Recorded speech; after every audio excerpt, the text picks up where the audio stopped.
The people who have mics, they can come to you if you want to ask a question. Thanks.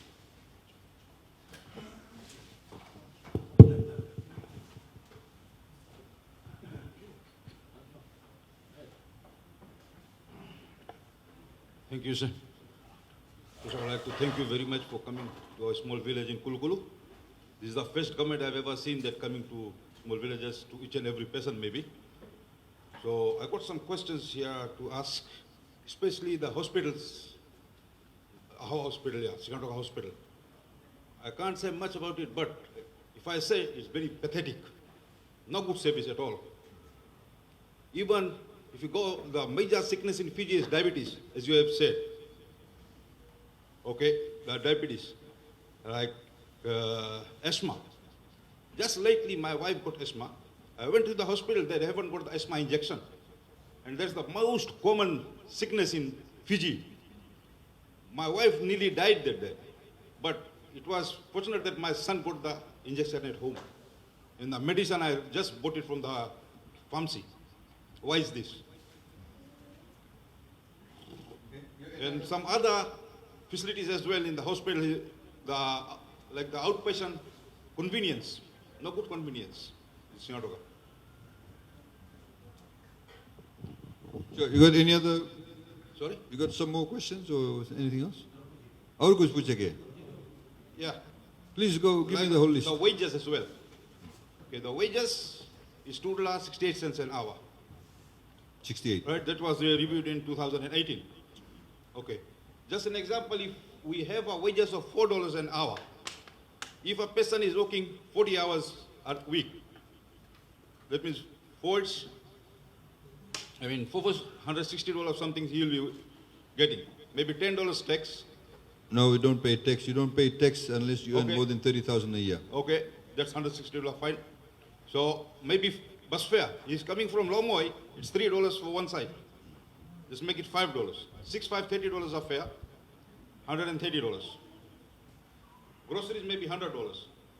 And if you have a parents or children going to school, what will be left for him at the end of the week? Maybe somebody died in the family. What will he go? He have to go and carry again. And the companies here, they say, it's too much. We can't pay. The same company, they're making the huge amount of profit. In the end of the year, they say, making millions of dollars. And I can name the companies, and my son was working on one of the companies in Sigatoka. He was just getting $3 an hour, and that company was not paying for even the fare at night, even the overtime, and other expenses as well. They declined it. They said, we can't pay it. Even the food they were giving at night, just a glass of juice and 2 plain bun. And that company making a huge amount of sales in Fiji. And I can name it. If you ask me, I'll name the company. Please name the company. Roof's Big Bear. Still one of my daughter-in-law is working in one big company. She's getting just $3 an hour, and she's working in the office for the last 3 years. And the same company making multi-million-dollar complex in Fiji. And the same company says, no, we can't pay that in Fiji. If they can't pay, how come they're making the huge amount of profit? With the same staff, they're making the profit, but they can't pay the staff this much of money. And secondly, the taxi permits in Fiji is given by the LTA and controlled by the government. And within that time, the taxi permit was given by the government, that was Land Transport Authority. It was maybe sometimes about $80 or $70 they got the permit. But now they're selling the taxi permits in a huge amount, more than 70,000, 80,000, 90,000. And us again, we want to run a company, like I want to buy a taxi, we have to get $180 or 80,000. Where we can get that $80,000 from? If I'm getting a $5 an hour in the whole of my lifetime, I'll be never able to do any kind of business. Will I be able to do? No. If you calculate it for 55 years during when I started the job, I will never be able to collect even $30,000 until I have my FNPF there. Even that time, if I'm having maybe about $20,000, I'll be at the end of the age, I'll be having only $20,000. So how can I make a business? If I go to the bank, they say put some deposit there. I just went to the bank lately, FDB, just for the loan of $50,000. They say you have to put $17,500 there. Where I can get the $17,500. Fuel price going every day up. Like the flowers, just lately. Overnight the price going up. No control. I know it's fight in Russia there, but it's lately.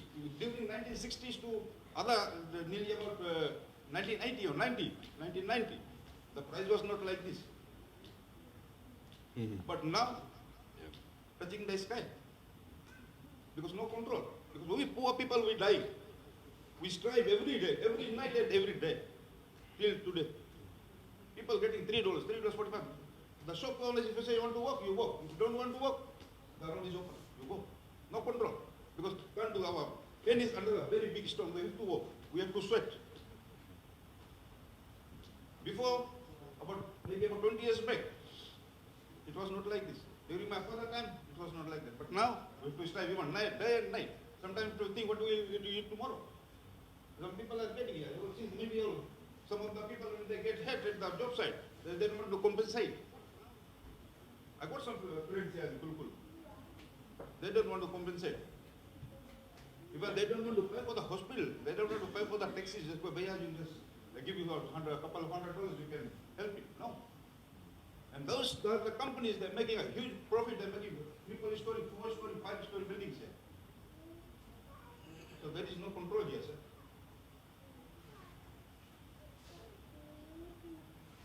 What else? So this is all what I want to ask. If you have any question, you can ask me and I'll tell you. No, thank you. Firstly, I thank you for raising those issues. Obviously, you are very frustrated. I can see that, and you perhaps even angry. And if my wife went to the hospital and you did not find the right drugs, I would be very frustrated too. But let me just correct you before I answer you. Please look at me when I answer, so maybe you're not distracted, so you can get the answer from me if you're so hungry for answers. If you're hungry for answers, I'll give you the answers. If you want to look somewhere else, then there's no point giving you the answer. Okay? So firstly, two things you've said that is incorrect. Government does not control LTA permits. LTA controls LTA permits. No, wait. If you get a LTA permit today, if you want to sell it to the gentleman behind you, whatever price you negotiate, that's between you and him. Government does not control that. He is a board member of LTA, he can tell you that, Kamal Gounder. So that's incorrect for you to say that. So please. The other issue that you said is that flour has not ever increased since the 1960s. That's a lot of nonsense. Some of you may know that Prices and Incomes Board was put in place in the 1970s, PIB, under the Ratumara government. Why? Because the price of commodities went up. Price of wheat went up. Price of oil went up. The oil crisis in the 1970s. Incorrect for you to say that. You're being brainwashed. I don't know who by. You've been brainwashed. So the price of flour, the wheat has gone up. Don't say that it's because of no control. We don't have control of fuel or wheat from overseas. I don't know whether you were here or not, but I told you we price control it. We price control items like flour, like fuel, cooking oil. That's all price control. Rice is price controlled. So if a person, if he brings in flour tomorrow, like Punja and Sons, I don't think you were here. There are two people that bring in wheat into Fiji. Punja and Sons and Flour Mills of Fiji. Right? They buy the wheat from Australia. Not Ukraine, but from Australia. They bring the wheat into Fiji, they grind the wheat, they put a few things, and you get flour. Then they cannot sell it at any price. It's controlled. They have to make a submission to FCCC, Fijian Competition Consumer Commission, which is what PIB used to be. And they say, look, we bought the wheat at $300 a ton from Australia. This is my labor cost, my machinery cost, my electricity cost. Then FCCC will look at that and say you can make only this much margin. But you don't buy the flour from Punja and Sons, you buy it from the supermarket. Then they can only sell it at that margin to the supermarket. Then the supermarket will also buy it at that price. Then they go again to FCCC. And they will say, we bought it from Punja and Sons for this much. This is my rental cost, electricity cost, labor cost. And then Triple C will say you can only make this much margin. That's price control. It is control. So it's incorrect for you to stand up here and say it's not control. It is incorrect for you to say price has not gone up since the 1960s. I'm also about old enough like you. Looks like we're the same age. I also know prices used to go up. It's incorrect to say that, firstly. Don't say there's no control. There is absolute control now more than ever before. It's control at the wholesale and control at the retail. That's flour. Whenever there is a country, for example, that produces a lot of something, if there is any disturbance in that place, like fuel, right? We don't have oil in Fiji. There's no oil in the South Pacific. Very little oil in Australia. All the fuel that comes to Fiji comes from Singapore. Singapore doesn't even have oil. They buy bulk oil from the Middle East, they refine it in Singapore. Every company in Fiji buys the fuel from Singapore. The price of fuel goes up, we have to pay that price. But we also, again, price control it. Cooking gas, price controlled. When the war in Ukraine means there's less wheat in the world, that means the demand for wheat will go up. A lot of people want to eat wheat or get wheat. So the price will go up. As soon as it lands in Fiji, we price control it. So it's incorrect for you to say that. I completely agree with you that the hospital system needs to be improved. Definitely. No argument there. It is also incorrect, it is also inappropriate that you go to the hospital and certain basic drugs are not there. I agree with you also. Now, does the minister, for example, control the drugs? No. Do we make money available for drugs? Yes. How do we know that Sigatoka Hospital does not have X number of, asthma drugs or medicine? The people in Sigatoka have to inform the people in government pharmacy that there is not enough drugs. This is why we're trying to improve the civil service. This is why we're trying to improve the civil service, that we get the right people doing the right job. We want them to do the right job. Politicians in parliament accuse us, they're saying, oh, don't have open merit recruitment system. That's why we're having OMRS. So we have the right civil servants, we pay them wages, we increase their wages, we say you do your job, if you don't do your job, you go out. That's what we are doing now. And I agree with you. But that's why civil servants need to do their job. Over here, as I said to you,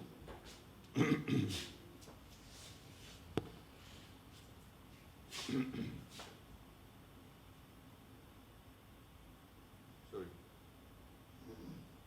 You see this expenditure here?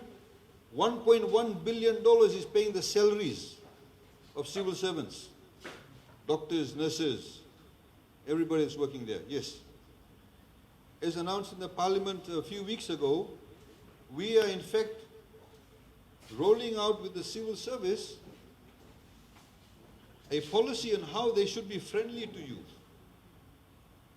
You go to the doctors now, sorry, what is your name? Nath what? Mr. Nath. You go to the hospital, they're not going to say, Mr. Nath, please come in. Sorry, Mr. Nath, we cannot supply the drugs to Mrs. Nath. We've run out of it. Do they say that? They don't say that.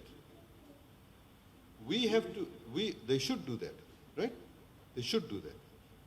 What I'm saying is that we are now rolling out that policy to teach them to say sir, to say madam, to say Mr., Mrs. You go to McDonald's, they'll call you sir. Correct? That's something that we have to struggle with, because we've had, going back to the 1960s, they did not do that either. 1970s, 80s, 90s, nobody did that either. They would look at you, they think about your ethnicity. Where are you from? What school you went to? Who you know? You know that. You know how the system worked. Don't try and paint a rosy picture of the past when it was not that rosy. That's my point. Today, as we announced in Parliament a few years ago, we're getting Aspen Medical to come in and start running Sigatoka Hospital and Bar Hospital. By May of this year, you'll get open heart surgery. Mr. Nath, if you have a heart attack now, if I have a heart attack now, anybody in this room has a heart attack, there's not a single Fijian doctor that can carry out open heart surgery. Do you know that? Because for years, they did not invest in our doctors. Very little wages. A lot of them migrated. Some of them are now coming back because we're paying better wages. So we want to build the capacity, so if you have a heart attack, you don't have to go to India, or Australia or New Zealand. You don't have to go around with a form collecting money. We want that surgery to be done here. That's what this government is doing. They'll be done by May of this year. So these are the things that, I'm not saying that what you have been through is should be dismissed. I agree with you. You should not have to go through that. And I have to also tell you, we're trying to improve the services in that respect. You see, when we actually want to be, what I say, constructive, to get things done properly, right? We have to be honest. I've been honest with you. I could have said here and said, no, it's all okay. I agree with you about the medicinal thing. But I disagree with you when you misrepresented about the flower thing. When you misrepresented about the LTA thing. Because nearly every single thing you have said is if everything has only gone wrong now. I can turn around and say to you, 1960s you didn't have tahsil here? You did not have street lights here? I could say the same to you. I could say to you in the 1960s, 70s, 80s, 2000, people did not get to have their education paid. There are so many people who have said to us, we wish we had free education in our time. I was a smart student, but my father could not afford to send me to high school. So many women have said to us that because we had a large family, 5 or 6 brothers and sisters, the father had to make a choice, the girl stayed at home. You get married in any case. So the boys went to school. So many people have said, I could have gone to university, I was very smart, but my father could not afford it. So you see, when you talk about making contribution about the budget assessments, I completely sympathize with you, like I said about the hospital system. That's something we need to improve. We have to change. You can't then say, that's your fault. You have to look at how the system works, what was the culture. Some of the things, of course, some ministries are doing much better than others. Some are not as doing well as others. I accept that. And it's a constant challenge for us to make sure that the services improve. She raised the issue about the hospital, raised the issue about the wages issue. Yes. So, you see, before minimum wage came in, I know people who were paying house girls $8 a day, $5 a day, before minimum wage came in, $5 a day. They used to take home $25, so don't tell me before it never happened. Please, let's be honest. Before there was never minimum wage. I know people work for shopkeepers before getting paid $30 a week. $10 a week some places. So don't come here and say that this never used to happen before. I know people here. I'm from Sigatoka, I know. Right? I know who paid who, how much. Yeah, so my point is, let me finish. My point is this, that the cost of living has gone up. At the same time, you'll go to a guy who may be running a pancha shop, tire shop. He may be employing 4 or 5 people. He's paying them maybe $2.68 an hour. He has to pay them $2.68. Assuming he's paying them $3. He's employed 5 people. If we say now, as maybe your friend Biman or somebody says, put it up to $5. Right. The guy will say, I can't afford to have 5 people. I can now employ only 3 people. Because for me, $5 is too much. There are a lot of people who fix up tires, puncture tires. We compete with each other. Very low margin. So he may say, I'll only employ. It's not about the big businessmen only. It's mainly 60% of the people in this country are employed by small businesses. 60% of the people are employed by small businesses. So they will also come and make submissions. So minimum wage, you have to weigh things. I mean, ideally, if tomorrow, say, we use your example, right? Let's use your example, let's give everybody $7 an hour. Minimum wage. Let's just say $5 an hour. $5 minimum wage an hour, but there's a person at the moment who may be a forklift driver who's getting paid $6.50 minimum wage. or 550 minimum wage. Just say 550 minimum wage. Unskilled person, you want to make them $5. What will the forklift driver say? He said, I want mine now to be $10. Of course it will happen. Our waiter at the moment, minimum wage is $3.45 in a hotel. Does not mean all the hotels pay $3.45. Some pay $4. Some pay $4.50. There's a competition between who gets the best waiter. So if his minimum wage is $3.45, and the unskilled guy who's going to come and cut grass at your house, who's not gone through any training, if he's now $5, how much do you think the waiter will want? The waiter will want $7 or $8 an hour, right? So then the hotel will come running to you and say, hey, my labor cost has gone high. The tourists from Australia go to Bali, and in Bali they pay them only $2.50 an hour. What are we going to do? You see, you have to look at things holistically. You can't have a knee-jerk reaction and say, oh, make it $5. What will be the impact on other businesses? Like the garment factory workers, right? The garment work guys. I don't know how far it's true, but you remember, Bangladesh makes a lot of garments. You know how much wages they pay there? Sri Lanka makes garments. Vietnam makes garments. So the garment industry guy will say, hey, if you put it so much, they might take away the orders. Back in the 90s, there were about 21,000 people employed in the garment industry in Fiji, mainly women. We used to get duty-free access into USA. Then in the 90s, late 90s, USA decided, said Fiji has become a middle-income country, no more duty-free access. We only give it to LDCs, least developed countries like Bangladesh. So Bangladesh, you see this T-shirt? They don't make only 100 T-shirts like this. They'll make 10 million, 5 million, 1 million bulk. That's what they do. Cost is less. So then, from 21,000 garment workers, we went down to about 3,000 garment workers.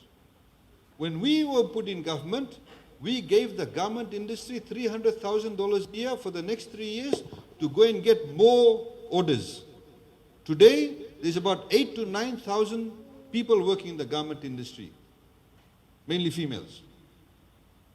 So you see, when this professor comes and does the assessment, if he really believes and says, okay, you may put it up to $5, but it may mean that 5,000 people will lose their jobs. It's a possibility, in particular if you're competing with overseas market. I don't know about the local thing. I'm talking about overseas market at the moment. Because Bangladesh may say, yeah, don't worry, I'll make it for you, half the price. Everybody else may benefit from the increased wages, that's fine. But we have to think about those people too. I'm not saying you should not go to $5. I'm not saying you should not go to $4. I'm not saying you should go to $3.50.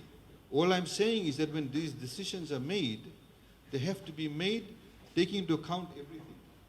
Thinking about everybody's well-being. That's the point.